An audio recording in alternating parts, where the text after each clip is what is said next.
Fabio bite? Sana. Mese neza? Yani ngaho gakiga cyane. Wicaye hasi urababaye habaye iki? Oya nta kibazo sister nari meze neza. Naza gukemura. Ase kuki utajya wita ku buzima bwawe ugahora gukurikirana ibyanjye? Yego ndimenya ko ariho nsigaranye wenyine. Yego ndabyumva pe. Ariko nizere ko bya bintu wabivuyemo. Urabyoroshye kubibona. Ya rwose nizere ko biriya bintu wabivuyemo burundu.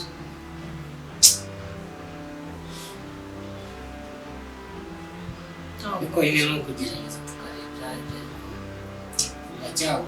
Ntabwo mbishaka ntabwo ari bwo buzima tugomba kubaho. No.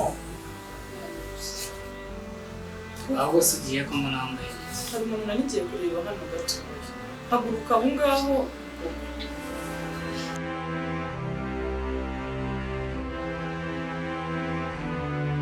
Ntabwo buriya buzima bwose aribwo tugomba kubaho. No, bigomba guhinduka.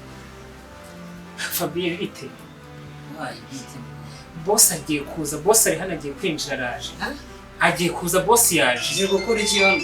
Nuko agiye kuza boss ari ngiye kumva gufite muri kibazo n'ukuri. Ngiye navuze ko ntakeneye kongera gukorana. Simo n'ukuri pe mushaka ikintu kandi ko na boss agiye kuza. N'ukuri. Fabio ni ibiki? Ese ibyo mwakonye byararangiye. Ngiye narishimye. Icyaboya. Ngiye ko narishimye ntabwo bisobanuye ko ngomba kuza. Ngiye nashyize ko ibintu utayimuha. Ntabwo yakubwiye ko ibintu utayimuha. Amakuru mfite. Abaye ibintu utayimuha. No. Ese umuntu azakomeza kugira akageza ryari boss agiye kwinjira ibyo yamusezeranije kutabimuha. Cyangwa niyo mpamvu usanzwe utameze neza wicaye hasi wigunze umunsi wose. Musenyeri ukomeza sanzwe wicara hasi gutya. Fabien ukuri ntabwo boss azaheza amafaranga amwe bitara yamusubiza mu byukuri. Ngiye narishimye man. Hari amafaranga ya boss yatwaye ntayamusubiza. Nibyo. Gisa nayo yamubye ko ntabwo yamuhaye yafasha atayamuhaye. None bayumva ngo boss azaheza amafaranga atarayabona. Ntabwo yaheza. Fabi. Hajemo n'ibintu byo kwiba. No. Ntabwo ngiye narishimye. Oya. Ntabwo yibye. Oya. Ntabwo kuri ariko bafata amafaranga y'abandi. Oya. Ntabwo Fabien yakwiye. ntabwo afata amafaranga y'umukene none ngo azagenda. Niyo mpamvu agomba kuza kwishyuza. Ntabwo nshaka naragahaze. Oya ugomba kumubwira akakwishyura. Ufata amafaranga ukayatwara wumva umukire wowe yaheze. Ntabwo yaheza man, ntabwo yaheza. Ese ntabwo yakubwiye wowe. Oya. Nta nubwo ari byo. Sinshaka no kugira. Bya bintu byose ubona Oya ntabwo ari byo. N'amafaranga ntabwo yatwaye. Kandi ibintu bizatugira ingaruka. Fabio oya ntabwo wakwiga. Oya ntabwo yabikora. Kuko n'ejo bundi yafunikuye na telefone. N'ejo bundi yafunikuye telefone kandi amafaranga ahembwa ntabwo ava mu yafashe amafaranga y'abandi. None boss dore aje guteza ingaruka hano. Dushobora kubigenderana.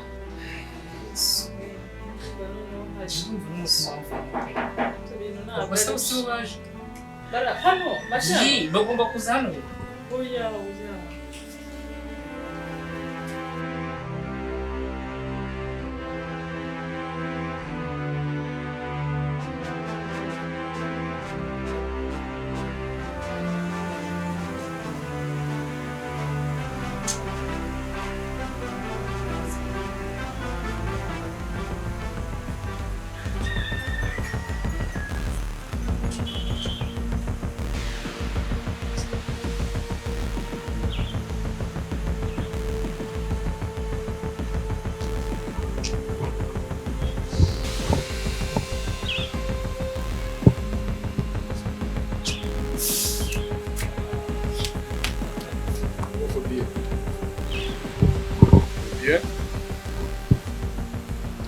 Bisa ntabwo ushobora kuza mu kazi.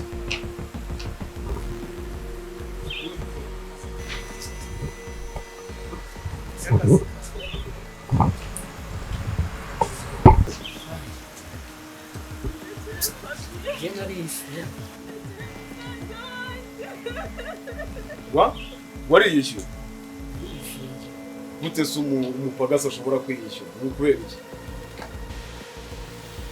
tuza hagarara tumvikane, ni gute umupagasi ashobora kwiyishyura? gutwara igihe kigera umuntu akinjira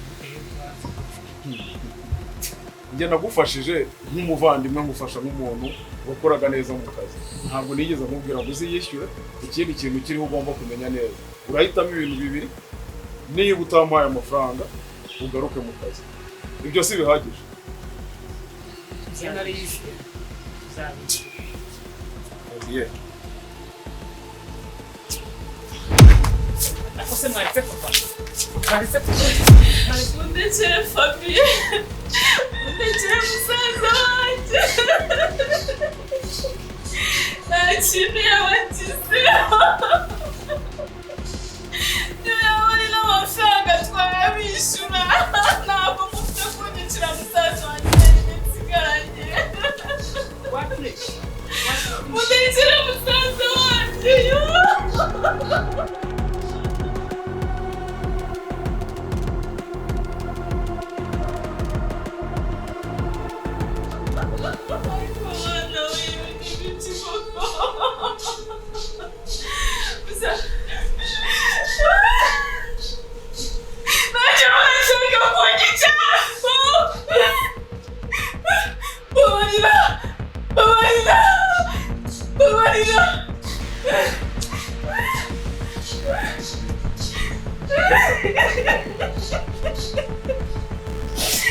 ubu koko ni igiti twabakoze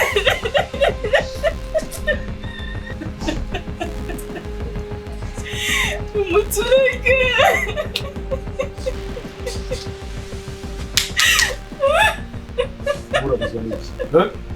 umuturage nta kintu twabakoze cyatuma mutwica pozi wawe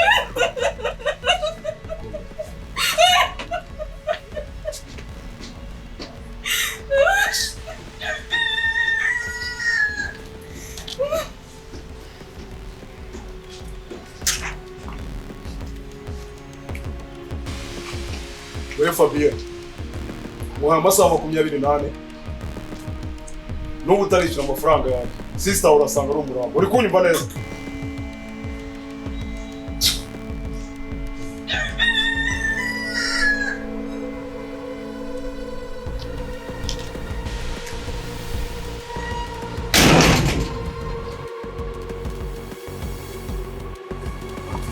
sister we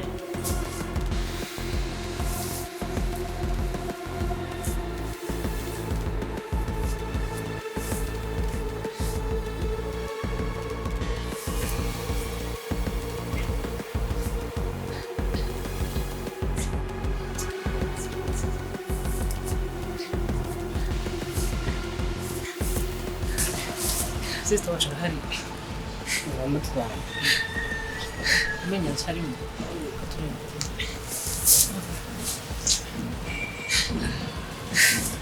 ugomba kumutanga amafaranga nisi base ndamo kibasigana ndamo kibasigana Siteri wangu gutabaha umwana